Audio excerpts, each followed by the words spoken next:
Al este, Rusia, al oeste, la Unión Europea y en medio, un país azotado por una guerra que ha dejado ya más de 14.000 muertos. Ucrania, uno de los países más extensos de Europa, lleva desde 2014 inmerso en un duro conflicto al este del país. Y la llamada guerra del Donbass no solo afecta a Ucrania, sino que tiene ramificaciones geopolíticas más allá de sus fronteras. Pero ¿cuál es el origen de este conflicto? En este video te explicamos cómo empezó y por qué Ucrania está en el centro de la creciente tensión entre Rusia y el bloque occidental liderado por Estados Unidos.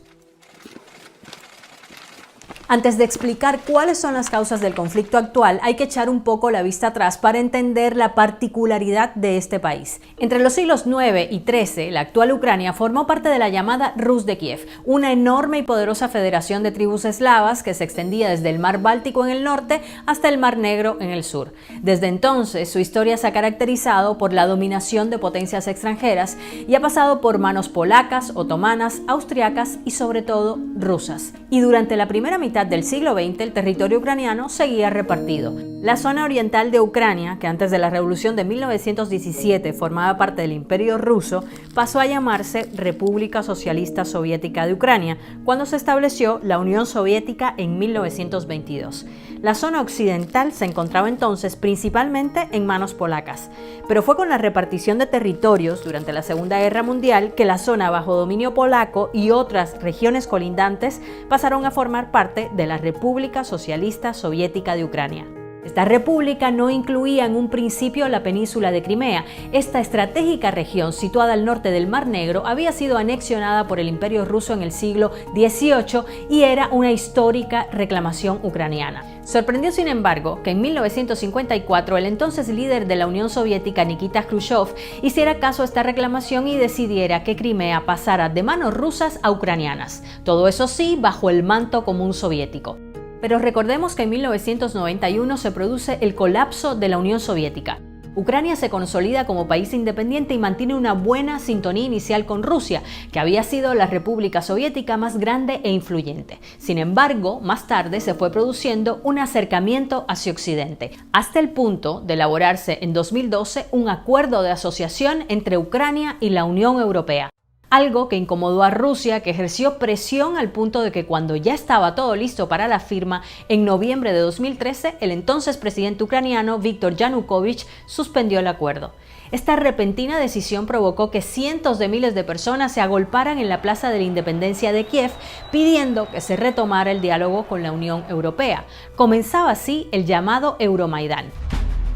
Una serie de protestas y disturbios de índole europeísta y nacionalista, aunque con apoyo también de sectores ultraderechistas que se extendieron por gran parte del país durante varios meses. Estas revueltas se saldaron con más de 100 muertos y continuaron hasta que el 22 de febrero de 2014 Yanukovych huyó de Ucrania. 5 días más tarde, esta crisis fue aprovechada por Rusia. Grupos armados prorrusos apoyados por Moscú tomaron las principales instituciones de la península de Crimea, izaron la bandera rusa y convocaron a un referéndum de independencia. En apenas unos días, Ucrania vio cómo Crimea pasaba a ser dirigida de facto por Rusia.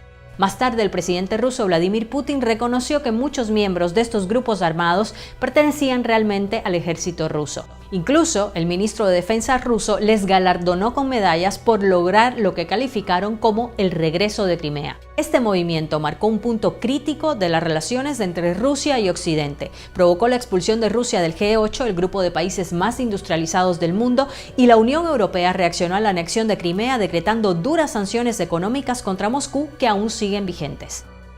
Hay que destacar que la península de Crimea tiene un atractivo especial para Rusia.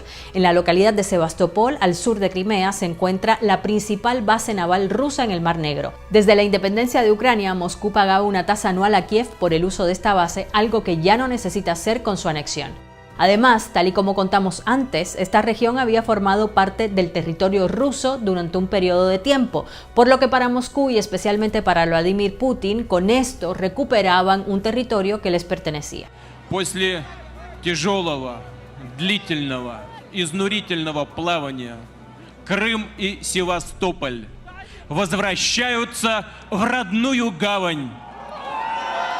Un mes después, fuerzas prorrusas tomaron también varias localidades en la zona del este de Ucrania, tras lo cual se iniciaron enfrentamientos armados con el ejército ucraniano. Tal fue el empuje prorruso en esta región conocida como el Donbass, que el 11 de mayo se declararon independientes las repúblicas populares de Donetsk y Lugansk, aunque siguen sin ser reconocidas internacionalmente. Desde que comenzó la llamada guerra del Donbass entre ucranianos y fuerzas prorrusas, la OTAN ha acusado a Rusia de apoyar militarmente a los separatistas, algo que niegan desde Moscú. Desde entonces, las negociaciones de paz, como el Protocolo de Minsk o el Acuerdo de Minsk II, han intentado sin éxito alcanzar un alto al fuego.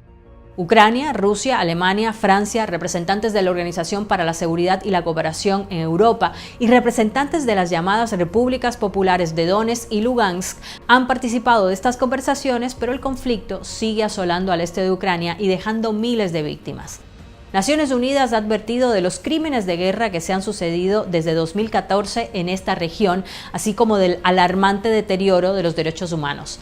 También contabiliza en más de 1,5 millones las personas que se han visto obligadas a dejar sus casas durante este tiempo.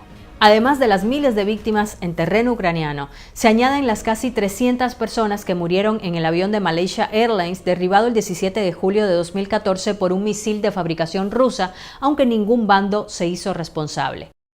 Pero, ¿qué implicaciones geopolíticas y económicas tiene este conflicto? Para empezar, Rusia y Ucrania comparten lazos históricos, étnicos y culturales. Precisamente en las regiones en conflicto, la mayoría de la población habla ruso en lugar de ucraniano, y esta es una de las razones que dan quienes defienden la anexión de estas regiones ucranianas desde Moscú. Por su parte, la Unión Europea y Estados Unidos ven en Ucrania un potencial aliado a nivel estratégico y militar justo a las puertas de Rusia, y según algunos analistas, esto es lo que precisamente quiere evitar Putin.